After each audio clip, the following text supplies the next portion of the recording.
Precisamente porque antes de saludar a nuestros invitados que nos acompañan en cabina, no escuchamos a algunos oyentes sobre esa pregunta que usted hace, doctor Pombo. En Mañanas Blue los escuchamos. Hola, gente Blue. Pienso que lo más importante es crear conciencia y, como dice Ana Cristina, respeto. Así podremos tener un camino más firme, concreto y limpio para avanzar. Lo importante de todo esto es que no solamente pensemos porque pasó una cosa hoy y entonces agachemos la cabeza, nos damos golpes de pecho y al otro día volvemos y cometemos el mismo error o hasta peor. Entonces la cosa es cambiar de forma radical, ser conscientes y respetuosos. Conscientes. Esa es mi opinión. Y respetuosos. José, gracias. José, mil gracias por comunicarse con nosotros y por enviarnos su mensaje. Es momento de que empecemos a construir entre todos y que asumamos también qué responsabilidad podemos tener, qué país queremos. Oigamos a otro oyente que se comunica en el 316-415-7181. Buenos días, José López de Bogotá. La verdad es que sí, para empezar a cambiar esta sociedad sí toca todo lo que ustedes dicen, el respeto, la tolerancia, el entendimiento entre nosotros, pero lo más importante es dejar de seguir esos políticos de derecha e izquierda que le generan tanta polarización y tanto odio entre los colombianos y siempre estaban buscando pescar, como dicen, en río revuelto para su propio beneficio. Gracias. A usted, gracias por llamarnos y vamos con un último oyente, porque aquí queremos escucharlos y saber qué piensan ustedes de cómo queremos ver a Colombia. ¿Cuál es la Colombia que queremos? 316-415-7181. Buenos días, habla José Alejandro Henao, los escucho todos los días. No conozco al doctor Pombo, pero me parece una persona que es coherente, sincero. No sé por qué el señor Gonzalo Lázari quiere que uno cambie su forma de pensar o su forma de actuar para que las demás personas estén contentas, ¿no? El doctor piensa, y así como lo pienso yo, son unos terroristas delincuentes y no tenemos por qué cambiar nuestra perspectiva para que la gente esté contenta y darles de qué hablar a los demás, ¿no? Él piensa así y es respetable.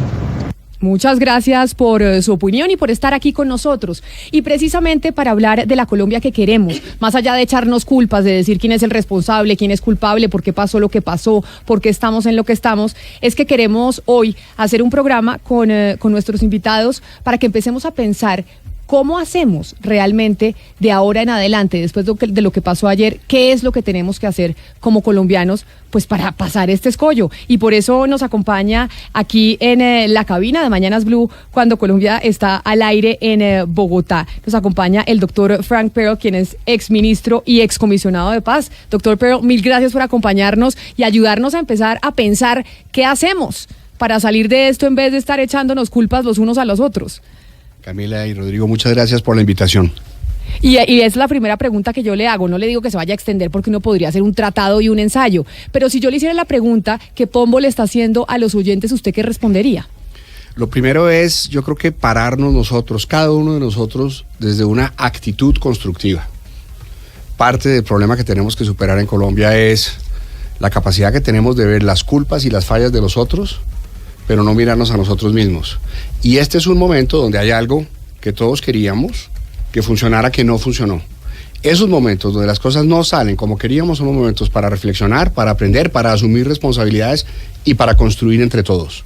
Y ese es el principal mensaje. Es una súper oportunidad para construir entre todos. Claro, pero ¿cómo hacemos el ciudadano de a pie, la gente que está en la calle, para empezar a construir entre todos? Porque uno ve lo que está pasando y es que el ciudadano termina responsabilizando o al político de derecha o al político de izquierda, los unos a los otros, están echando vainazos, etcétera, etcétera. El lenguaje que se está utilizando, que es lo que le reclamamos aquí al doctor Pombo constantemente, el lenguaje que es tan importante que se usa es muy agresivo.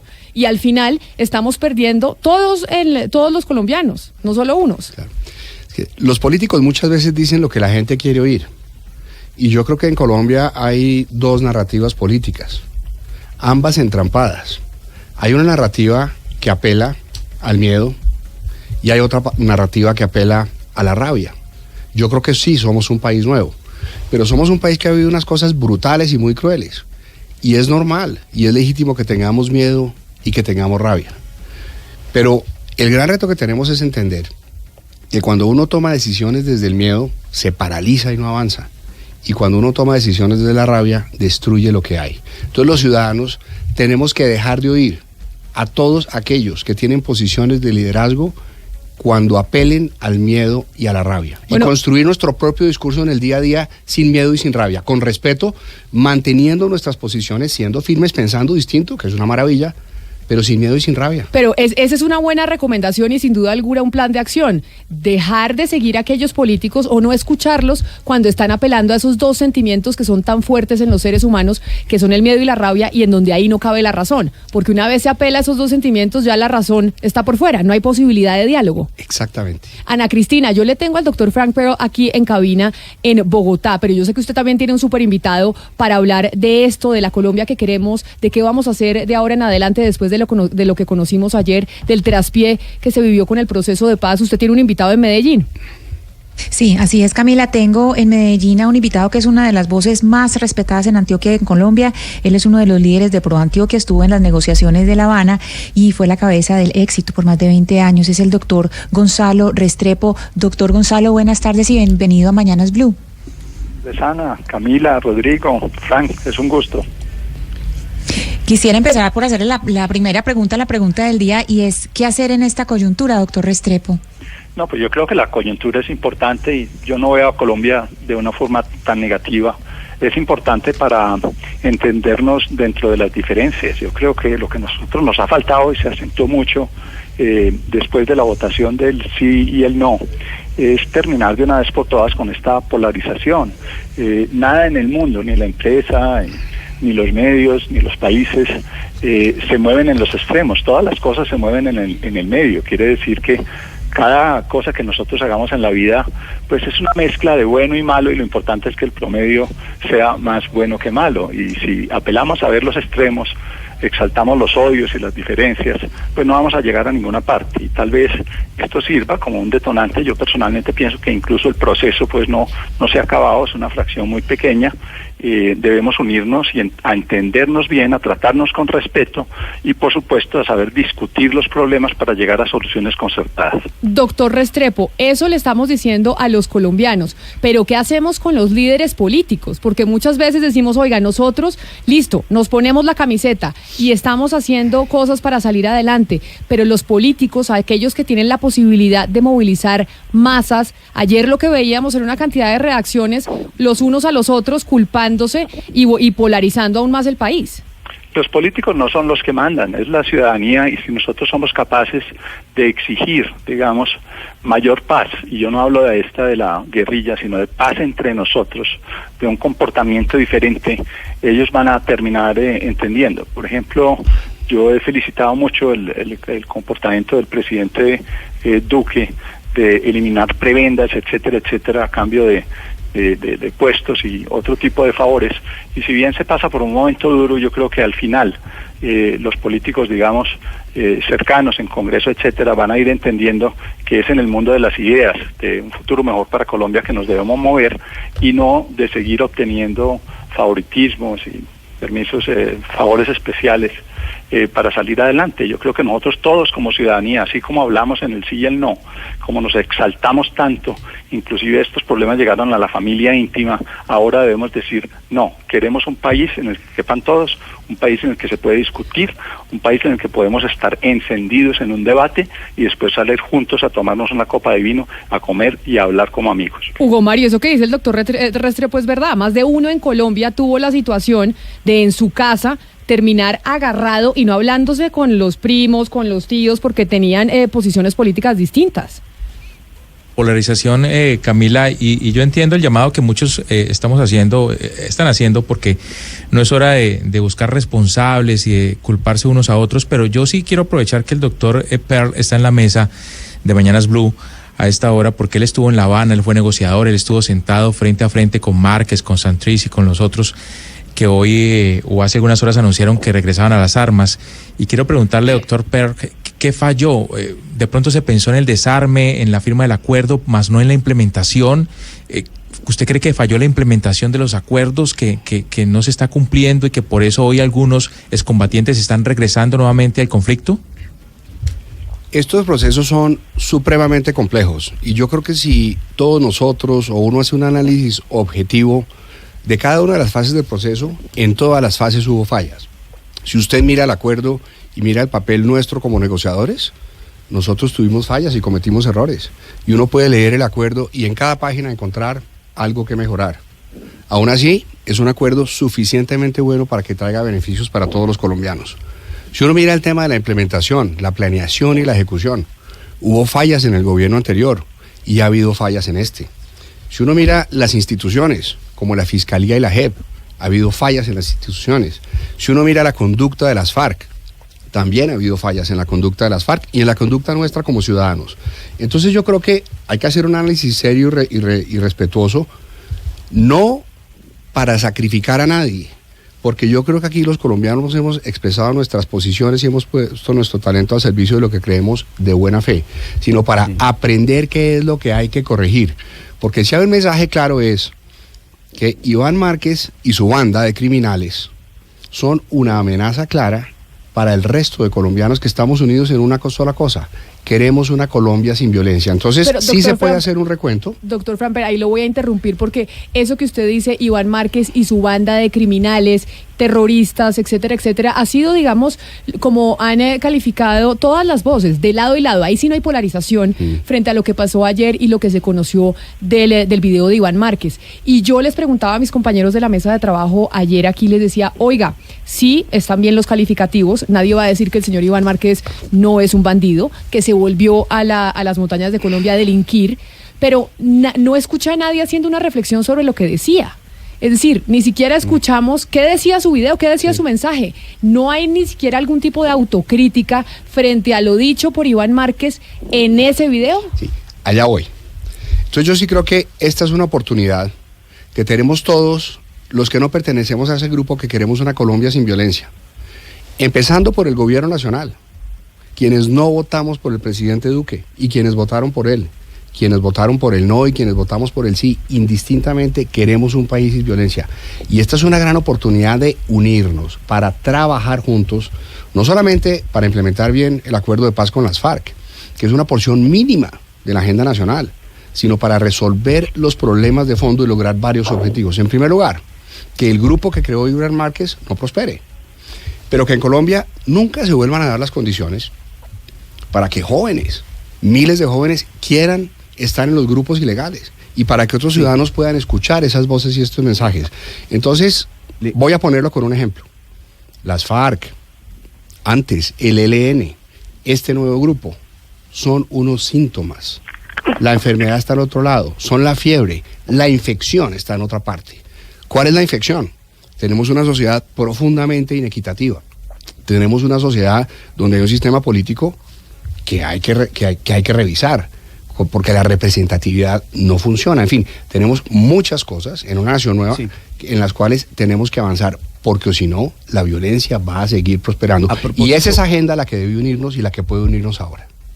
A propósito de lo que está planteando el doctor Framper, le pregunto al doctor Gonzalo Restrepo, porque además es empresario, ha sido empresario, pero además también estuvo en la mesa de La Habana, participó, conoció de primera mano todo lo que allí ocurrió. Y a propósito del tema de hoy, doctor Restrepo, que estamos hablando de salidas, de buscarle una solución a esta situación que se ha presentado, me gustaría conocer su opinión sobre cuál es el papel del empresariado, cuál es el compromiso que debe adquirir el empresariado en estas circunstancias para que todo lo que se ha logrado hasta el momento siga por lo menos por un camino exitoso y se enrute nuevamente lo que se había logrado. Bueno, a ver, el empresariado es todo, por supuesto, pero quiero hacer una nota. Hay que tener mucho cuidado en Colombia también, porque empieza a surgir por los, que aspiran a regímenes populistas, un cierto tufillo contra la empresa privada, de lo más importante que tiene este país. es la fortaleza que hay en su empresa privada, y no me refiero solamente a los grandes, sino a los de todos los tamaños. Y la empresa empieza a ser atacada sutilmente desde distintos flancos, y debemos salir todos a defenderla con todo lo que tenemos, sin poner absolutamente ningún color político, porque la empresa privada, yo lo viví personalmente en Venezuela, es la que en gran parte ha sostenido y ha sacado adelante este país. Entonces, eso sí lo quería yo decir muy claro. La empresa puede trabajar de la mano de los gobiernos locales. En Antioquia lo hace muy bien. ProAntioquia, que lo mencionó Ana Cristina, es una de las cosas. Trabajamos siempre muy cerca a los gobiernos departamentales y de ciudad. Trabajamos con ellos. Ellos presentan cómo van sus realizaciones, sus planes. Nosotros hacemos contribuciones en la niñez, en la parte de educación, en todo lo que tiene que ver con los temas de paz, etcétera, etcétera. Y es que este es un país que hay una cosa que le falta mucho, y es la continuidad. Aquí cada que se cambian los políticos, cambian las políticas que se están ejecutando, y muchas cosas en una nación no son de 4 años ni de 3, son de 10, son de 15 y son de 20. Recursos no es que haya tan poquitos, eso lo sabemos los empresarios en el país. Colombia tiene suficientes recursos para salir adelante. Lo que sí existe es una descoordinación, y aquello de que no manejamos bien los recursos por estar politizando todo, por estar llevando todo a los extremos y por estar discutiendo todo. En lo personal, yo creo que, si me permites, también como lo hizo Frank mencionar algunas cositas de Colombia, yo creo que básicamente aquí hay que terminar con la polarización y la división. Hay que rodear al presidente y a las autoridades, hay que combatir con toda la corrupción y la ilegalidad, hay que dejar esto de buenos y malos, porque todos tenemos algo de bueno y algo de malo. Hay que defender con toda, lo que tú decías, la empresa privada, no tener pena de hablar de empresa privada. Es que la empresa privada es fundamental en cualquier tipo de régimen. Yo lo viví en Venezuela, a mí me quitaron la empresa privada que manejaba allá, y anda, mira tú cómo está en este momento. El populismo suena bien porque regalar y regalar es fácil. Después de dar los regalos se compra el pueblo, se vuelve uno una especie de falso Robin Hood, se cambia la constitución, se perpetúa uno en el poder, vienen los dictadores, sigue la corrupción y se inicia el ciclo maligno. Esto no lo podemos aceptar en Colombia. Nosotros tenemos que doctor Restrepo, ser de pero cualquier precisamente color, pero trabajar juntos. Sí, precisamente, doctor Restrepo, sobre eso le quería preguntar, porque hoy precisamente ProAntioquia envió un comunicado en el que hace una llamada a la unidad, y uno diría, no, pues muy fácil, todos los empresarios juntos, pero es que también los empresarios en Antioquia hay una cierta polarización. Hay un grupo que fue del no, otro grupo del sí, y que hay ciertos encontrones, digamos. ¿Cómo se hace para conciliar dentro de esas reuniones? Por ejemplo, les cuento, Camila, oyentes y compañeros de mesa, ProAntioquia hace unas reuniones, han hecho un montón de reuniones de conciliación en que conversan sobre temas de paz. ¿Cómo hacer para conciliar y que los empresarios estén juntos? Además, Ana Cristina, antes de la respuesta del doctor Restrepo, no es solo en Antioquia que los empresarios están divididos, es en el país. Acuérdese usted, de hecho, un antioqueño, Luigi Echeverry, cómo coordinó precisamente una reunión en Bogotá, en la Cámara de Comercio de Bogotá, citando a diferentes empresarios para hacerle como una celebración y mostrarle apoyo de parte de un sector del empresariado al presidente Duque. Es decir, esa división desde los empresarios, doctor Restrepo, como le dicen a Cristina, no es solo en Antioquia, eso es a nivel nacional. Bueno, eso sí existe, pero yo lo digo con todo respeto. Yo vivo en la ciudad del no y nunca he tenido un mal gesto de alguien hacia mí, un insulto, porque cuando expreso mis ideas las expreso genuinamente, con lo que verdaderamente siento, y tengo muchos amigos que son del no y he podido discutir con ellos, y yo creo que ese es el ejemplo que debemos dar. El mismo presidente de la República, las altas autoridades, yo creo que son vitales en esto, es en invitarnos a que sí, discutamos ese el futuro del país, pero ya el país no es 2 países y que vamos a escoger entre uno bueno y uno malo. Yo personalmente, por ejemplo, voy a hablar de líderes, veo en la presidencia de Uribe, más en la primera que en la segunda, pero en ambas, la cantidad de realizaciones estupendas que tuvo en muchos frentes. Y también me parece, como lo decía Frank, que esta paz imperfecta, porque uno después de que hace las cosas muy fácil decir cómo serían perfectamente, tiene mucho más cosas buenas que malas. Y la sumatoria de las dos, de todo el apoyo a la empresa privada, de toda el combate que se hizo contra la delincuencia, etcétera, de Uribe, más la paz de Santos, es excelente para el país. Por supuesto que hay cosas de ambos que podrían ser mejores, pero no nos concentremos en esas. Vamos para adelante todos, démonos la mano y salgamos adelante. Pero es que yo no veo que hay tan difícil de que nosotros actuemos de esa manera, con un poquito de cariño, de amor por el país y de visión un poco a largo plazo. Doctor Frank, estamos en un programa de viernes, estamos en un programa en un momento difícil de la vida nacional. De viernes tratando de buscar esperanza, sí, y en esta conversación con el doctor Restrepo y con Frank, pero a ver cómo podemos hacer y repensar este país y decir, tenemos que salir todos juntos de esto. Exactamente, y el doctor Frank en una de sus respuestas nos decía, hay que llegar a un acuerdo para, entre otras cosas, terminar con ciertas causas. Repito, un Estado inequitativo, un Estado ineficiente, un Estado corrupto, un Estado con un régimen político con fallas de representación, etcétera, etcétera. ¿Usted estaría dispuesto a que ese acuerdo nacional se recoja a través de una reforma constitucional? Déjeme... No, se lo digo ¿por qué? Porque todos estos temas son cruciales y esenciales de la Constitución actual. Mire, le digo. Si la constituyente se sigue utilizando de lado y lado como bandera para imponer una visión, me parece que puede salir bastante mal. Y creo que eso es lo que se está haciendo hasta ahora de algunas orillas. Porque una constituyente, digamos, es un acuerdo social que mide las fuerzas políticas. Entonces, yo creo que la constituyente puede ser el instrumento, porque hay unos cuellos de botella que no se van a resolver con el Congreso. Pero yo quiero devolverme a decir dos cosas antes, sobre la coyuntura actual. Sobre lo de hoy, que además... no hacer perspectiva, sino volver para el pasado. Y después hago perspectiva, porque es que no sirve para mirar dónde nos paramos. Miren lo que está pasando. Estamos culpándonos unos a otros. ¿Qué es lo que quiere Iván Márquez y su grupo? Dividir a esta sociedad. Que algunos culpen al gobierno y que otros culpen a quienes negociamos un acuerdo de paz y al gobierno anterior. Dividiendo a la sociedad. Falla el sistema. Fallando el sistema. Pero dividiendo la sociedad, ¿ese es el propósito de Iván Márquez? ¿Usted sí cree? ¿O no hay también en la sociedad quienes terminan saliendo beneficiados con esta misma división? Allá voy. O sea, es decir, como es una retroalimentación entre el guerrillero, entre Iván Márquez y quienes están en el monte y también quienes están aquí en la legalidad. Allá voy. Entonces, el sistema se vuelve frágil porque hay unas pugnas internas, porque el sistema no funciona para el ciudadano y... Estamos hablando aquí de unos temas que son humanitarios, que se politizan. Entonces aquí lo que necesitamos es tener claro que estos temas son humanitarios. Claro, tienen que tener una connotación política, pero estos son temas de Estado y de sociedad. Y nosotros como ciudadanos debemos promover y exigir que se traten de esa manera, porque hay quienes se benefician. Estamos a menos de 2 meses de elecciones regionales de alcaldes y gobernadores. Cuando usted dice que son temas de Estado y debemos exigir como ciudadanos que se traten de esa manera, es porque cree que no se están tratando como temas de Estado, sino como, incluso de hecho lo decía el doctor Humberto de la Calle en su en su rueda de prensa. Decía, también acá estamos viendo un gobierno, yo no quiero echar culpas porque no se trata este programa, pero eso decía el doctor Humberto de la Calle, en donde se está actuando con una visión de partido y no realmente de Estado. ¿Usted cree lo mismo?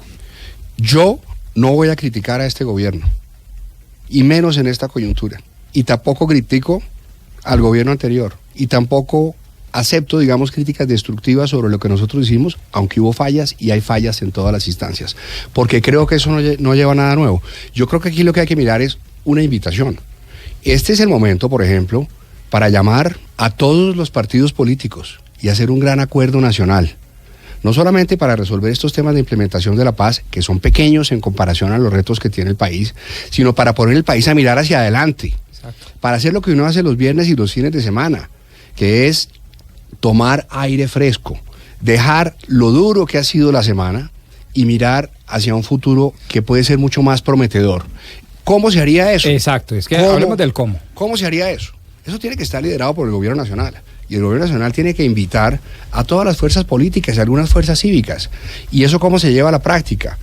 Hay que definir los temas claves en la agenda. ¿Yo qué haría, por ejemplo? Yo escogería unas regiones críticas donde la implementación del acuerdo de paz sea frágil y haría unos acuerdos políticos y con las fuerzas cívicas y sociales y con el empresariado. Y definiría una agenda con unos proyectos concretos para poner a la gente a trabajar en lo que lo une y no en lo que lo divide. y hay muchas cosas por hacer. Y es que precisamente, me disculparán los invitados, porque estamos hablando de qué hacer en Colombia, qué hacer como ciudadanos, cómo podemos salir de esta debacle, pues yo no sé si se pueda llamar debacle, pero sí un traspié de lo que pasó con el proceso de paz. En este momento nos vamos para el departamento del Caquetá, porque por eso era que yo le decía, doctor Pombo, al inicio de esta conversación, es que sentimos que estamos volviendo a las noticias de cuando éramos chiquitos, y pareciera que no hubiéramos salido de ahí. Me voy para el departamento del Caquetá porque está Wendy Barrios, quien tiene detalles de lo que está sucediendo en San Vicente del Caguán por la muerte de 9 presuntos disidentes. Todavía no se sabe ni se ha confirmado si son disidentes o no de las FARC. Wendy. Buenas tardes, pues la noticia fue dada a conocer a través de las redes sociales del ministro de Defensa, Guillermo Botero, quien ha dicho que pertenecerían a las disidencias del Frente Séptimo. La situación ocurrió en zona rural de San Vicente, más exactamente en la vereda El Diamante. Tras confirmar en sus redes sociales el ministro de Defensa, pues también el presidente Iván Duque aseguró que en el operativo falleció Gildardo Cucho, uno de los cabecillas a los que estaban siguiendo, tras adelantar una operación con el Comando Conjunto de Operaciones Especiales del Ejército. Asegura el presidente Duque también en sus redes que esa cuadrilla eran delincuentes, terroristas, y pues que hacían parte de las disidencias de las FARC. Aquí en el Caquetá puedo decirle que permanecen los cuerpos sin vida de estos 9 hombres, pues que murieron en combate, y permanecen en San Vicente del Caguán, donde hay un gran dispositivo de seguridad tanto aérea como terrestre. Se espera que los cuerpos sean trasladados ya sea a Florencia, capital del Caquetá, o a Villavicencio, capital del Meta, para que Medicina Legal los identifique. Y además se conozca si realmente el operativo dio el resultado esperado, que era acabar con este presunto cabecilla. También contarles que hay un fuerte dispositivo de seguridad en este municipio del norte del departamento, porque allí se realizan precisamente este fin de semana las ferias y fiestas, y esta alteración de orden público ha conmocionado a la población, sumado al video pues que apareció ayer, donde aparece Iván Márquez y el Paisa, los dos, sí. Dos personas que temen o que odian mucho en la región del norte del departamento, por la situación pues que se ha afectado, señora. Wendy, precisamente, y es que Hugo Mario, en las regiones como el Caquetá es donde se empiezan a vivir inmediatamente las repercusiones, porque si digamos que en las grandes ciudades, en Cali, en Medellín, en Barranquilla, en Bogotá, nosotros muy fácil desde el Twitter decir A, B o C, o vaya y bombardee y haga guerra, o tomemos esta decisión o la otra. Es en el territorio, en departamentos como el de Wendy, en Caquetá, en donde inmediatamente se empieza a sentir esta situación y las repercusiones de lo que vimos ayer de Iván Márquez. En el Caquetá, en Arauca, en el Putumayo, en el Catatumbo, en Nariño, en el Cauca, Camila, pero todo porque son regiones en donde el negocio del narcotráfico sigue siendo muy rentable para esos carteles y esos grupos armados ilegales. Y por eso quería preguntarle al doctor Frank, mientras exista la coca, mientras siga siendo un negocio rentable, ¿usted cree que es posible desarticular estos grupos, desarmarlos, someterlos a la justicia o a un proceso de paz incluso? La coca y ahora el oro, porque hablábamos más temprano precisamente del informe que va a salir este fin de semana en el New York Times, de cómo el oro se está convirtiendo en ese commodity que financia el conflicto armado en Colombia, incluso superando a la coca. Sí, va a ser muy difícil, y Colombia necesita replantear la estrategia que tiene para acabar con la coca. Nosotros necesitamos una solución que nos sirva a los colombianos. Si encontramos una solución que nos sirve a los colombianos, esa solución le va a servir también al resto del mundo. Yo creo que el tema de la coca es tan complejo que hay que comérselo como uno se come una vaca, bocado por bocado. Pretender acabar 150 o 200.000 hectáreas de coca simultáneamente no funciona. Entonces, lo que hay que hacer es escoger un territorio, digamos 20.000 hectáreas, y meter una caja de herramientas para dejarlas ahí, llevar Estado, pero crear mecanismos de mercado simultáneos, no solamente tener unos planes de contención que tienen que ver con la fuerza pública y la justicia temporal, sino sobre todo unas condiciones para que se genere riqueza y prosperidad legal en esas zonas. Y hay que tener unas dimensiones económicas, institucionales, sociales, políticas y diplomáticas, región por región, de acuerdo a las potencialidades de productividad de cada región. La solución a los problemas de criminalidad en esas zonas del país y donde hay bandas criminales es darle oportunidad a la gente de tener una buena vida dentro de la legalidad. Hay que replantear, hay que tener un debate sobre el tema de la droga en Colombia. Este es un momento oportuno para hacerlo. Y precisamente quiero sumar a esta conversación a un representante del gobierno del presidente Iván Duque, y es el doctor Emilio Archila. El doctor Archila es consejero para el posconflicto y pues además es el encargado de las ETCR, de esos espacios territoriales en donde están aquellos desmovilizados de las FARC que siguen cumpliendo con el acuerdo de paz, que no están precisamente con Iván Márquez y sus secuaces que vimos en el video, y pues nos parece importante hablar con el doctor Archila, tener esa voz del gobierno en medio de esta discusión del país que nos imaginamos, y sé, doctor Archila, que usted está en Sucre. Así que mil gracias por sumarse a esta conversación que estamos tratando de tener de manera constructiva para el país. Bienvenido.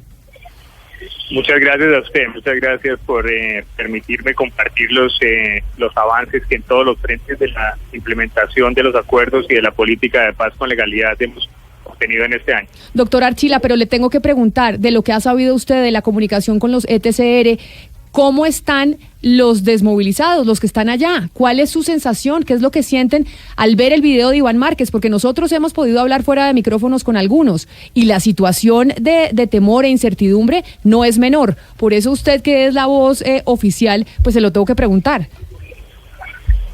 Pues yo seguro mucho tiempo, y es obvio que se genere algún nerviosismo, muy activos en su proceso de reincorporación, muy convencidos, trabajando para mejorar su futuro, hasta conseguirles los sitios en su muy desventaja por encima a subir y a escalar el proceso de paz violentas directamente con la seguridad.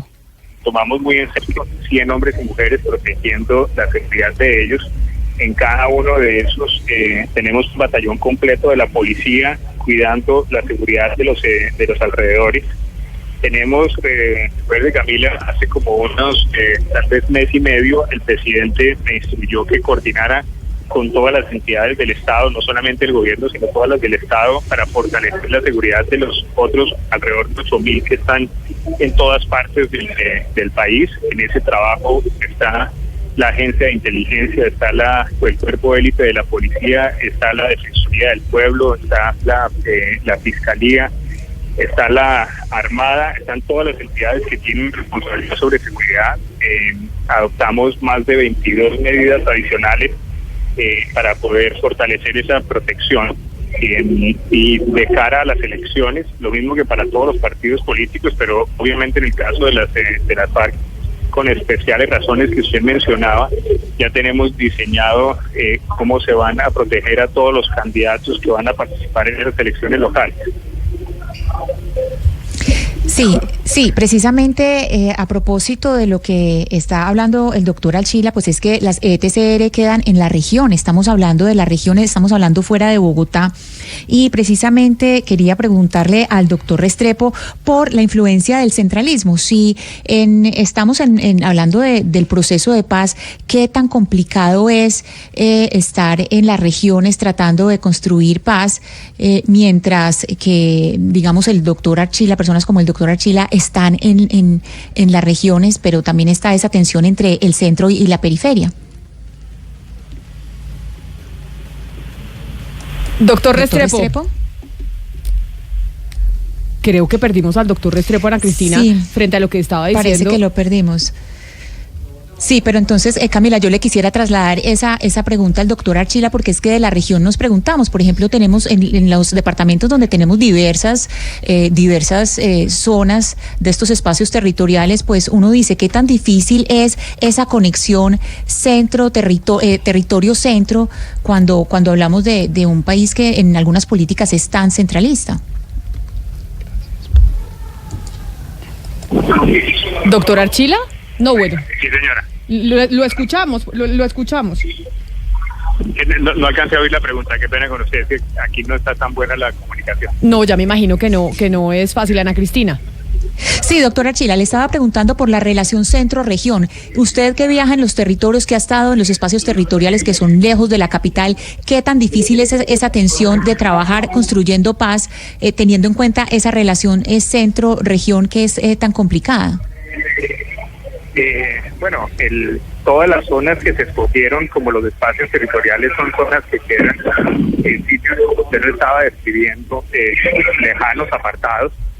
pero eso no ha implicado que el esfuerzo que hagamos de parte del gobierno sea menor para todos los temas. En lo que se está hablando ahorita de los planes PEDET podríamos detallarlo. En lo que tiene que ver con la seguridad de los excombatientes, este esquema de seguridad que mencioné ha sido muy efectivo, ha sido resaltado por parte de las Naciones Unidas, que en los ETC no hemos tenido ningún evento, no ha habido ninguno de los homicidios que haya ocurrido en esos espacios. En los de resto, pues ustedes entenderán el esfuerzo que estamos haciendo para proteger 8.000 personas en todo el país. Tristemente ha sido identificado por parte de la Fiscalía que la gran mayoría de quienes han sufrido los ataques, de quienes han sido asesinados, lo han sido a manos de grupos de narcotraficantes, y el principal grupo que los ha atacado son precisamente lo que se conoce como las disidencias. Doctor Archila, yo sé que usted está en Sucre y que está ocupado y que tiene más trabajo que cualquier persona hoy, pero entonces por eso quizá le voy a hacer la última pregunta para su intervención, que fue la primera que le hicimos al doctor Restrepo y al doctor Frank Pero, que es su pregunta a los oyentes, Pombo, básicamente. Sí, doctor Archila, hemos venido preguntando ¿y qué hacer? Pero no qué hacer frente al excombatiente y no qué hacer frente a los ETCR, sino qué hacer como nación. Si usted nos pudiera mandar una idea para analizar este fin de semana, ¿qué nos podría decir? Yo les diría una cosa muy sencilla. Yo les pediría...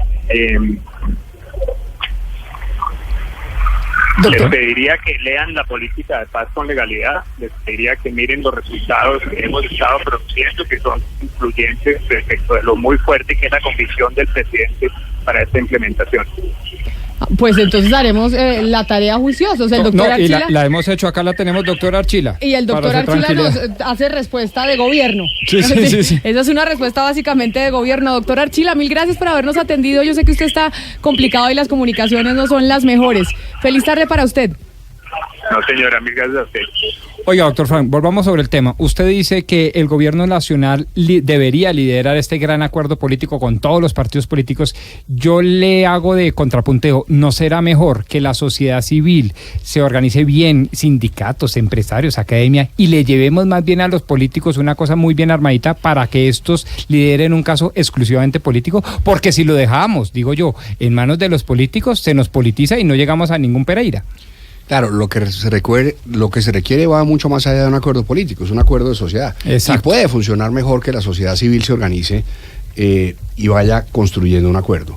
Pero esos grupos de la sociedad civil, todos y sin excepción, primero tienen que estar dispuestos a reflexionar y asegurarse de que van a poder conversar con quien piensa distinto, escuchar este punto de vista, valorar esa diferencia y pensar qué es lo que puedo construir con otro.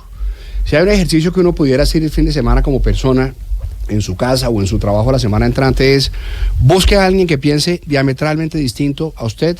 Yo lo tengo aquí sentado al lado. Eso lo hacemos todos los días, mínimo 3 horas al día. Asegúrese constantemente lo de que hacemos entiende aquí. ese punto de vista y mire que siempre va a haber oportunidades de hacer algún proyecto conjunto hacia adelante. Claro, aquí las fuerzas cívicas juegan un papel fundamental, pero el gobierno también.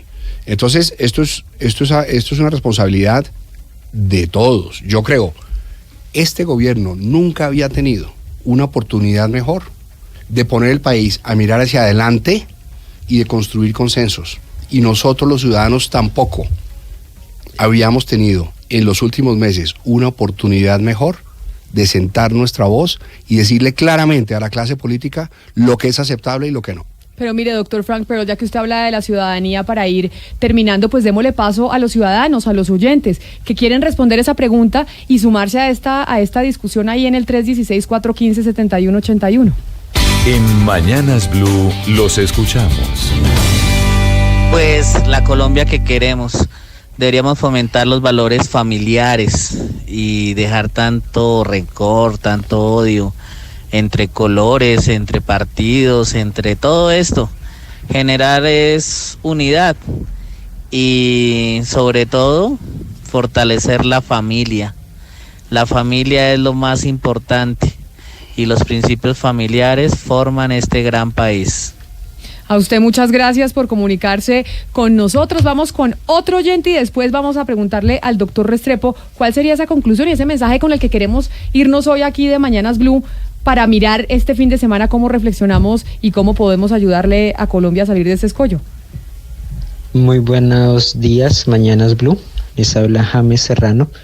Yo pienso que podemos construir un nuevo país o renovar este país si empezamos a reflexionar y a pensar en torno a lo bueno, a todo lo positivo que tenemos cada uno de los colombianos. Yo pienso que nos hemos quedado muchísimo tiempo reflexionando en torno a lo negativo, al pasado que tal vez ha sido cruel y fuerte, pero si empezamos a pensar y a proponernos metas a futuro en positivo, a descubrir todo lo bueno que hay en cada uno del corazón y en la mente, en los proyectos de los colombianos, de los jóvenes, de los niños, si nos ponemos esa meta, vamos a poder construir un nuevo país. Muchas gracias, doctor Restrepo. Y ya para ir finalizando, precisamente, ¿qué más le podemos decir a la gente? Y para empezar a hacer ya la reflexión de cómo nosotros, acá decía el doctor Pero que es momento de que la ciudadanía le exija a los políticos. ¿Qué nos dice usted? Sí, Camila, y así a manera de resumen, si me permites un momentico, quiero decir que hay que hacer más esto que ustedes están haciendo, y es volver positivas las noticias buenas. Esto que ocurrió es algo pequeño, ya se venía viendo, ya se veían divididos, desde Gentil Duarte ya había diferencias en ellos para la creación del nombre de la FARC. Me parece que lo que hay que hacer ahora es salir a trabajar con los reinsertados, a fortalecer los ETCRs, los PEDETs, exactamente como dice el doctor Archila, es el momento de darles una fuerte mano, con seguridad de común. El partido político y los reincorporados son la prioridad. No es alterar la Constitución, que ya ha sufrido más de 50 reformas, es uniéndonos todos, es entender que la política no es un regalo, no es un puesto, sino que es una dignidad y que debemos trabajar en los marcos importantes para transformar el país, como son la reforma en la justicia, lo ambiental, las superintendencias, la Contraloría, que es una de las cosas que desde que se hizo la reforma constitucional se ha vuelto más y más un fortín político y no tanto un ente de control. Así yo aprecio mucho al actual Contralor, que creo que ha hecho un excelente trabajo. Hay que dejar de cobrarle a los mismos, hay que dejar de tener lástima por nosotros y saber que todo lo podemos hacer. Hay que defender la regla fiscal, hay que dejar el protagonismo político, hay que aprender a debatir sin pelear y ante todo hay que defender a los empresarios que se deben unir todos en torno a la verdad, a la paz y al progreso. Doctor Gonzalo Restrepo, que casi lo aplaudo, doctor Restrepo, o sea, y aquí Frank Pera aquí también casi lo aplaude. Mil gracias por haber estado hoy con nosotros en medio de esta charla que queríamos dejarle de reflexión a los oyentes para el fin de semana. Feliz tarde. A ustedes muchas gracias. Y doctor Frank Pera, a usted también mil gracias por venir a ser parte de esta conversación, que yo creo que, como dice el doctor Restrepo, debe ser así por muchas semanas más. Sí, muchas gracias. Miremos para adelante. El futuro no es para arrepentirse, es solamente para aprender. Pero si buscamos culpables, vamos a buscar castigos. Y así la sociedad no progresa. Miremos para adelante y aprovechemos todo lo que tenemos entre nosotros. 1:00 PM, 4 minutos. Hasta aquí llega Mañanas Blue. Ya llegan nuestros compañeros de Meridiano.